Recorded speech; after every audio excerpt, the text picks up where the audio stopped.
예, 안녕하세요. 쌈봇의 김면입니다. 저희는 그 로봇을 가지고 게임을 만드는 회사입니다. 기계 장치를 이용해서 게임을 할 수 있는 최적의 방법을 찾아가는 회사죠. 저희가 이제 이런 로봇을 만들다 보니까 주변에 많은 분들이 이게 휴머노이드죠. 그 인간형, 그러니까 두 발로 걷는 이런 로봇들인데 이런 형태로 게임을 만들지 않는가에 대해서 어, 궁금증을 가지시는 분들이 많더라고요. 근데 이제 여기에 대해서 이제 저희는 이게 이제 기술적인 한계 때문에 이런 쪽으로 개발을 해봐야 재미가 없다라고 설명을 드리는데, 그렇게 되면은 이게 결국은 휴머노이드 로봇의 이제 기술적 한계를 말하는 건데, 어, 이런 말을 할 수 있는 사람이 많지는 않을 것 같아가지고 이건 꼭 필요하다라고 생각돼서 영상으로 만들게 됐습니다. 두 발로 걷는 로봇은 이게 이제 혼다의 아시모인데, 이게 이제 2000년대 초에 이게 나왔죠. 그래서 이제 어떻게 보면 이 두 발로 걷는 거에 대한 연구를 상당히 오랫동안 했어요. 어, 근데 이제 그 결과물로 최초로 혼다에서 이제 이런 그 로봇을 만들게 되었죠. 그래서 이제 사람들이 기대감이 커졌죠. 이런 로봇들이 이제 앞으로 많이 돌아다닐 거다라고 해서. 근데 이제 이런 로봇들은 이 기술, 그러니까 여기서 이제 핵심 기술 개념이 뭐냐면 이제 PID 제어인데, 기우는 쪽으로 에너지를 둬줘서 균형을 잡는 이런 식의 이제 기술이 이제 개발이 된 거죠. 사실 뭐 이런 그 보스턴 다이나믹스의 로봇들도 그 기술의 이제 아류죠, 사실은.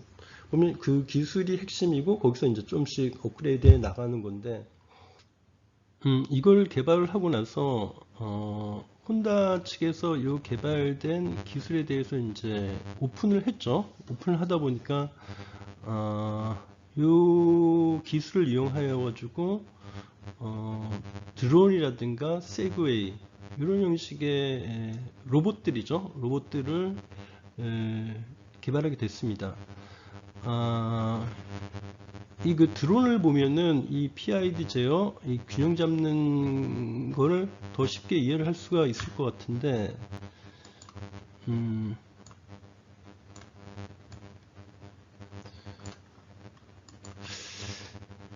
만약에 이제 드론이 이런 쪽으로 기운다라고 하면은, 기울기를 감지하는 센서는 아주 정밀하게 많이 나와 있습니다. 이렇게 기운다라고 하면은 기우는 쪽으로 전기 에너지를 더 주는 거죠. 전기 에너지를 더 주면 이쪽에 있는 모터가 빨리 돌겠죠. 그렇게 되면은 이게 자연스럽게 위로 올라가게 되고, 그런데 이제 하나 생각해 봐야 될 문제는 이게 이제 허공에 떠 있는 거죠. 허공에 떠 있고 바람도 불고 하기 때문에 이렇게 정확하게 수평을 잡기가 어렵습니다. 그럼 어떻게 하냐면 얘를 돌려서 반대편으로 기울게 하는 거죠. 그러면 똑같은 메커니즘을 해서 자동으로 기울기 센서가 감지를 하고 전력을 이쪽으로 더 주게 되면 이 부분이 상승을 하게 되죠. 그래서 다시 이쪽으로 넘어오게 되고 그 범위를 전에 기울었던 것보다 작게, 이런 식으로 요거는 이제 전류를 조절하는 부분이니까 수학적으로 계산을 해보면 이게 어떻게 하면 최소의 흔들림으로 이게 수평으로 유지되느냐, 이거는 이제 그냥 계산해내면 되죠. 그렇게 해가지고 이런 거에 이제 균형을 잡습니다. 그러면 이제 던져 놓으면 얘는 이제 균형을 잡히는 거니까 알아서 자동으로 잡히는 거니까 방향 전환만 하죠. 방향 전환은 사실 뭐 그렇게 어려운 건 아니죠. 이게 이동하는 건, 전후장을 이동하는 거는. 마찬가지로 이 세그웨이도 기울는 방향으로 에너지를 더 주게 되고 까딱까딱까딱 이렇게 쓰게 되는 거죠. 요것도 사실은 이 원리랑 마찬가지입니다. 계속 발을 까딱까딱하죠. 까딱하면서 얘의 이제 수평을 이렇게 잡아주는 거죠. 이런 류의 로봇들의 이제 뭐 한계를 말씀드리면, 어떻게 보면 이제 요게 개발이 되고 하다 보니까 이런 그 이족 보행류, 그러니까 휴머노이드 로봇이 로봇으로 이제 게임을 만드는데, 보면은 대부분의 사람들이 이걸 TV나 유튜브 영상으로 보게 됩니다. 그런데 이제 직접 가서 이렇게 보면은 이게 이제 차고 균형을 잘 못 맞춰요. 우리는 넘어지고, 그러면 이제 옆에 있던 보조요원들이 이렇게 뭐 세워주고 뭐 이런 식으로 해서 게임을 진행을 하는데, 편집된 영상을 보면은 이게 게임이 진행되는 것 같은데 실제로 가서 보면은 얘들이 넘어지는 게 대다수예요. 대다수. 그리고 이제 요즘은 또 기술이 조금 발달이 돼서 넘어지면 스스로 일어서기도 합니다. 그런데 이제 전체적인 게임을 흐름을 봤을 때 중간중간에 넘어지는 그런 행동들이 너무 많기 때문에 실제로 게임의 흥미는 떨어집니다. 최근에 이제 로봇에 대한 관심이 많아지다 보니까 이게 이제 사실 이 로봇이 어디에 쓰이겠습니까? 홍보용이죠, 홍보용. 원래 이게 보스턴 다이나믹스는 군사용으로 이제 바퀴가 갈 수 없는 뭐 산악 지역에 이제 쓰려고 했는데, 미 국방부에서 이제 했는데 실용성이 없어가지고 이제 민간으로 기술을 넘겼죠. 그 다음에 이제 구글, 소프트뱅크 이런 쪽에서 인수를 하고, 지금부터 현대가 인수를 해서 홍보용으로 쓰고 있고, 거기에 대해서는 뭐 여러 의견들이 있을 수 있으나, 이런 로봇들의 이제 용도를 생각한 게 택배, 그러니까 라스트 마일이죠. 차로 단지에서 이제 자기 집까지 배송하는 방법, 거기에 이제 이런 거를 쓰일 수 있지 않나라는 생각을 해보는데, 바퀴 달린 로봇을 쓰면 되지 굳이 이런 로봇을 쓰겠느냐 하는 거죠. 그러니까 보통 이제 우리가 살고 있는 도시는 대부분 아스팔트가 깔려 있고, 아파트도 이렇게 뭐 엘리베이터를 타고 올라가고 이런 식으로 되어 있기 때문에 잘 발달된 도로망하고 그걸 이용하면 되는 거죠. 그렇기 때문에 이런 바퀴형으로 현재도 보면은 여러 가지 이제 배달 회사들이 이런 RC형으로 배송을 하려고 하고 있죠.